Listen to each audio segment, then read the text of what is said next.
Hey guys, today we have a 16 Hall of Atonement as a Shadow Pan Brewmaster monk. This is the route that I did, but trust me, I am going to experiment and probably change this because as you'll see later on, that pull number 8 was not good. And talent, same as always. Here I upgraded my gear. My Curstone Idol was the one that wasn't at max yet, but I managed to get it to 730. And my bracers as well. So I'm at 728 overall right now. So this pull on the Brewmaster, pretty basic. Just hit these guys. Rushing Jade Wind, Spinning Crane Kick. I dropped my Blackhawk statue to drag them all to one side. And then AoE taunt, right? So, because we have a Demon Hunter, I use Exploding Keg right away just to get as much aggro on all of it. Because Havoc DHs are really like, I don't know, they're just threat batteries. Like they overload on threat. If you don't have enough threat on them, they'll pull on you. So this is a pretty standard first pull. Everybody's doing pretty good damage. I'm up at 14 million here, you know. A bit low. I'm pretty sure I've seen other monks go upwards of like 22, 25 million. And as you can see, like the damage just starts to drop at a certain point.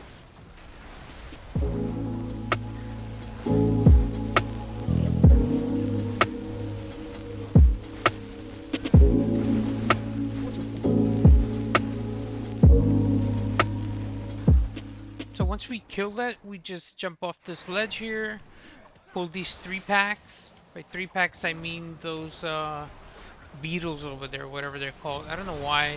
I'm using Vesperal TV's plater, and apparently he changes the name of some of the mobs here, right? So like for example, the Hound Master is named Dog Handler. I really don't know why. I just found out the other day. I really didn't pay attention, but I was calling it out to some friends when we were doing the 10. Oh, first the Dog Handler down. I'm like, Dog Handler, it's the Hound Master. So, yeah, I guess my plater is kind of messed up, but whatever. So, here is a little pool that um I've seen like good tanks do. So, run to the edge here and Crackling Jade Lightning the collector or the shard, and he won't pull those 2 obliterators that are standing next to him, right? Now, you don't want those 2 obliterators because it's focus interrupts that you need. If they hit anybody in this item level while the AoE is going off, they're gonna die, right? So it's essentially a wipe, right? Um, Not to mention the fact that there's already a lot going on, so you wanna avoid having to pull those 2 obliterators, right? So again, Blackhawk statue into AoE taunt. I missed it there, but I managed to AoE stun these guys. What I want to do here is kind of pull them out, and the reason for that is because these little beetle guys or whatever they're called, they'll run into the obliterators, right? And we don't want that. So I'll just pull them out and I'll ring a piece the entrance just so that they don't run in there again. But it's obviously not too much to worry about if you have the DPS that can handle them. They'll just scatter for a little bit, but other than that, it's fine.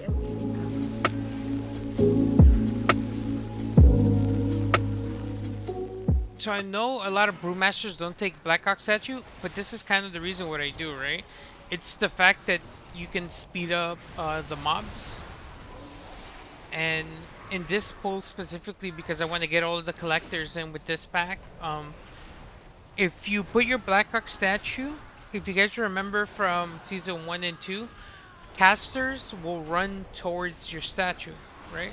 So in season 1 with Necrotic Weight, some of the casters you would put your Blackhawk statue down and they will run to it to melee it instead of starting to cast immediately. It kind of works the same here, right? So you put it down so that they run towards it. If you AoE taunt it, they'll run towards the statue and then towards you, so it makes it easier to gather. So that's part of the reason why I like to use it. Also, not to mention the fact that having an extra threat multiplier when you AoE taunt helps.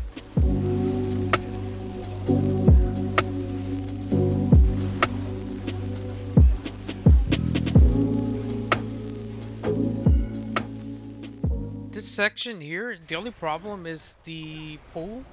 So this obliterator, if they don't interrupt it, and obviously me not bumping into that, but if they don't interrupt it, it's such a pain to gather all of these, right?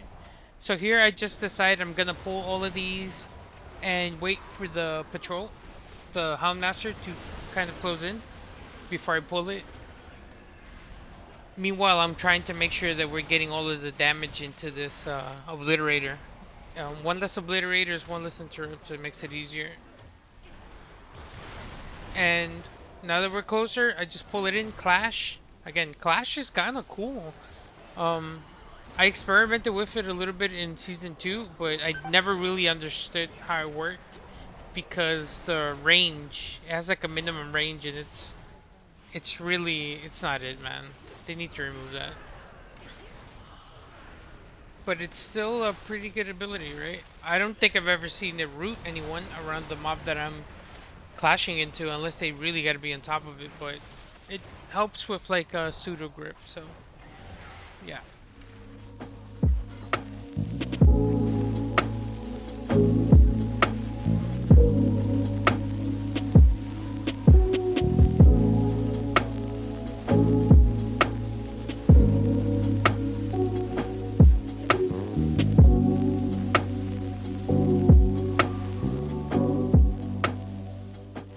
Roll off the edge again. Get these two Houndmasters with these little groundskeepers. Trying to make sure that we can get an interrupt on that one, just so we can pull it in. I'm gonna clash into it just to try to pull it, but clash only goes so far sometimes, right? Also, I really need to get a better player profile, right? Like, it's impossible to click on these things for interrupts. Either that or like I'm just like not great. I'm not great at this at all. But we're killing the Houndmasters first because we need funnel for the next boss. So by killing the Houndmasters, we can pull these four boys, whatever that they're called, fishes, gargons. We can pull them into the boss, right? So I'm pinging them to let them know, like, dude, stop DPSing them, just pull into it, right? Now, one important thing here that the range have to do, just like Dawnbreaker, is they have to bait out these crumbling slams, right? So it's one on the tank and then one on the farthest range, right? As you can see there, the healer and the warlock weren't in position at all, right? What you would want them to do is just kind of line them up along the perimeter of this wall, and after the second slam on the healer or the range, you start to move it, right? Here, I kind of, I fell asleep there, right? But I managed to get it on top of the previous crumbling slam, so it kind of worked out. But normally what you will want to do is you will want to have them lined up against the wall. If your healer and your range are positioning well, like, it works out. So here again, I'm just looking to fill in all these spaces, and we're going to obviously move out of it, right? There, our healer managed to get one out there. I imagine that was accidental. It didn't look like he did it on purpose. But again, this is the second one on the tank, and then the second one on the healer, you start to pull it, right? So because of hasty provocation, you can actually speed them up, right? So I always taunt them to make sure they speed them up and get them into a nice open space. And that's pretty much it. Just rinse and repeat.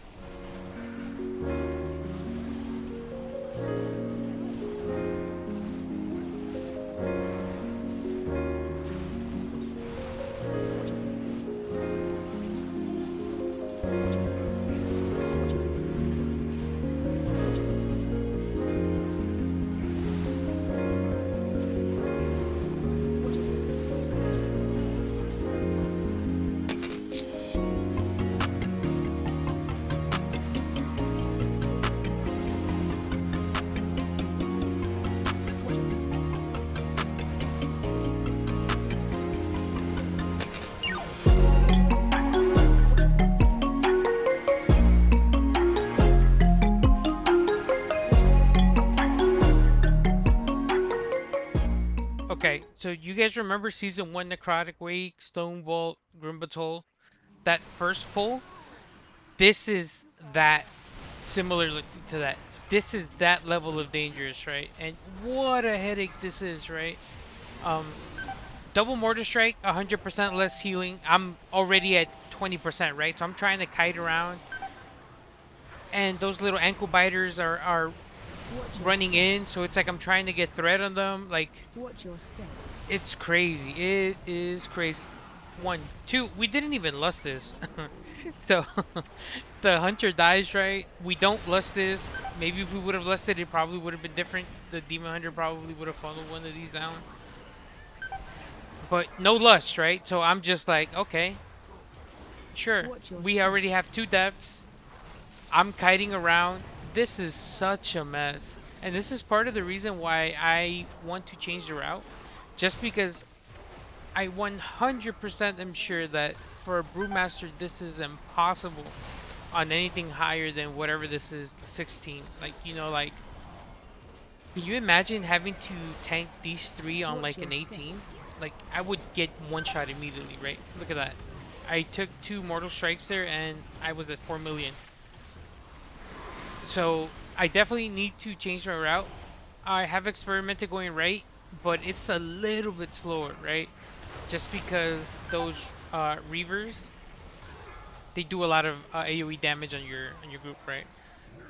Obviously, I die AOE taunt, Watch Black your Ox step. statue, but such a horrible time. I'm not sure if maybe even having lust would have made a difference there, but who knows? Who knows? We didn't use it. I don't know what the hunter was waiting for, but we managed to make it with 4 deaths, right? So yeah.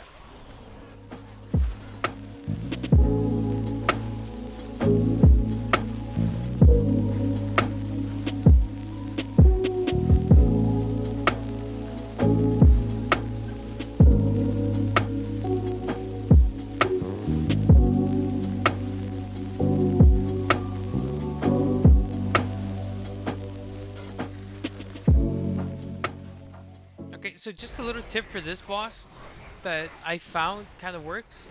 If you tank them closer to one side, AOE when incoming. the little demons spawn, the 3 on that side run into you immediately, right? And if you can drop your Blackhawk statue to speed them up, you gather them a little bit faster, right? So right now, all we have to worry about is one of the far ones there, right? Who happened to get interrupted and ran right into us. So that's probably something that I would recommend. Just tank them on one side. The AOE other thing incoming. is, um, when those little ones die, they blow up and deal AoE damage, right? So it's probably not the smartest to kill all 6 at the same time because it'll be a huge chunk of damage that the healer has to kind of power through.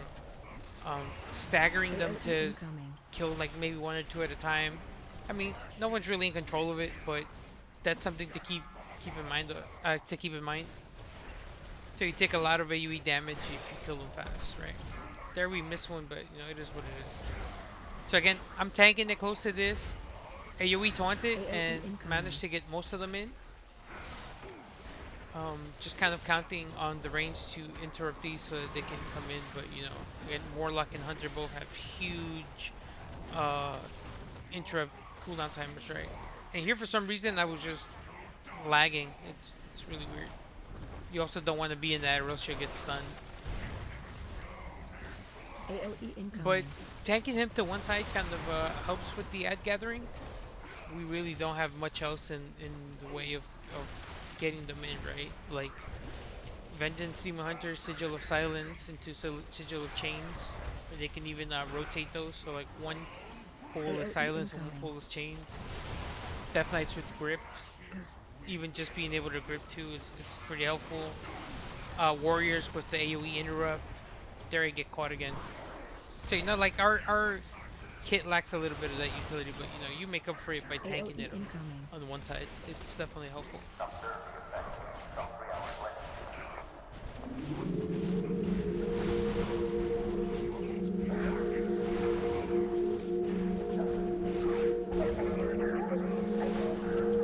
AOE incoming. Okay, and now on to Necrotic Wake pool number 2. That's what I like to call these rough ones. So if you saw what I did there was I used Transcendence, right? Dropped it by the door, went in, hit everything, transcended out. This is only dangerous if the Hound Masters both cast Loyal Beast, right? Because then those Watch your Gargons are gonna step. destroy you once the Mortal Strike goes off, right? I got caught there. I was trying to get the interrupt on the dog, the Hound Master, sorry. So I got caught there, but it's fine. I had my defensives rolling, so nothing to worry about too much. But you also don't want to make it a habit to get caught into these things, right? So again, this is dangerous only because Mortal Watch your Strike step. into Loyal Beasts, those dogs are going to be doing a lot of damage, right?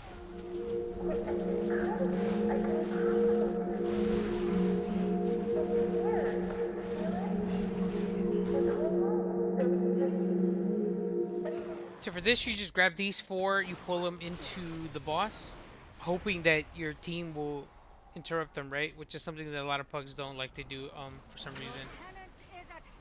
But you pull these into the boss, and then you wait for the spirit, right? My players call it parishioner, whatever it is. You target it and you taunt it, and the 50% speed boost on them will make it so that they get to the anima fountain a lot faster, and you take less ticks, right?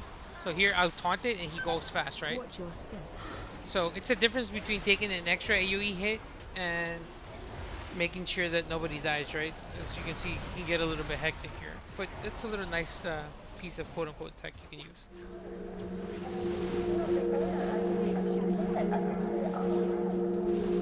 Watch your step. Watch your step. Watch your step. Watch your step. Watch your step. Watch your step. Watch your step.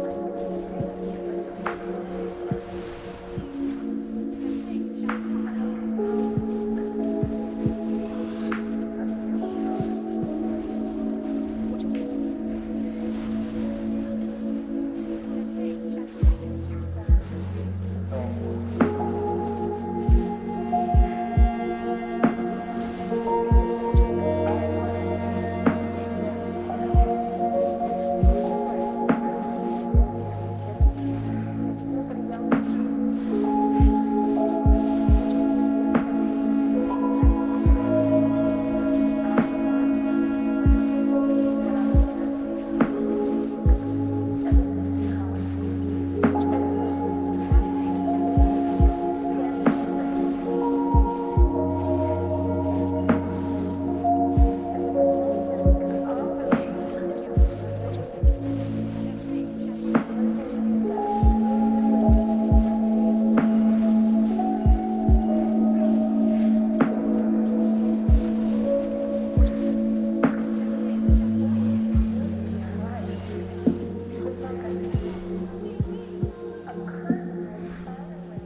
So here, just waiting for the healer to drink before I pull this guy, the Inquisitor. So because we have a Demon Hunter, he benefits from funnel, right? So you want to tank him in between either the aisle or the benches, just so that he can funnel a lot off of these minions, right? And it serves two purposes. One, you're pretty much killing them by cleaving them, so it's less healing that he gets Spread. when he does his Dark Communion ability, and you're doing more damage because the Demon Hunter is getting a lot of funnel, right? So just move him around. You don't have to tank him over by where the pulpit is at. I know a lot of people do that, or they pull him to the room behind the pulpit, but it's kind of pointless, right? You want to speed it up, and the only way you're going to speed this up is if you attack him and the mobs that are kind of healing him, right?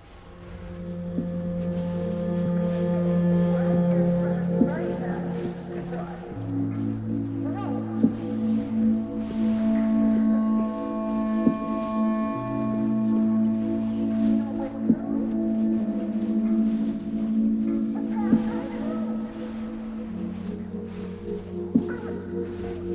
Spread.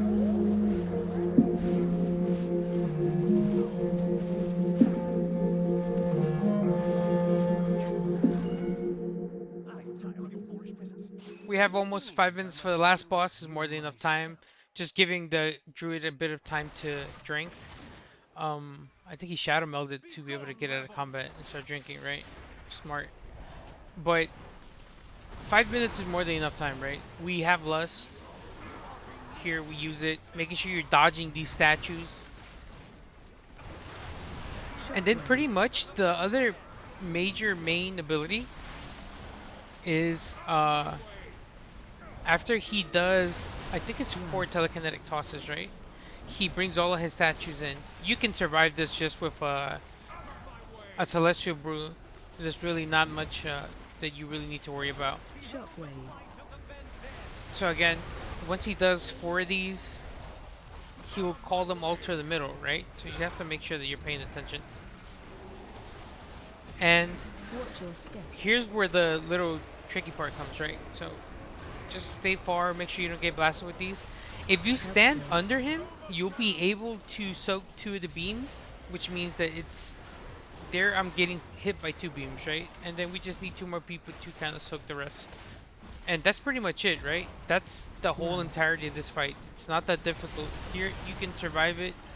Don't have Celestial Brewer, still survive it. It's not that much of a hard hitting ability. You'll be able to live and just keep more uptime on it to make sure Shockwave. you speed this through, right? And that's the whole fight.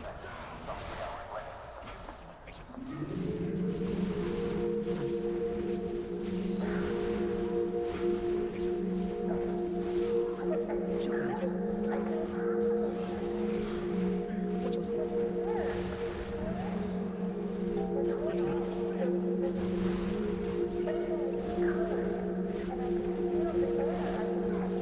Upset. Shockwave. Blood.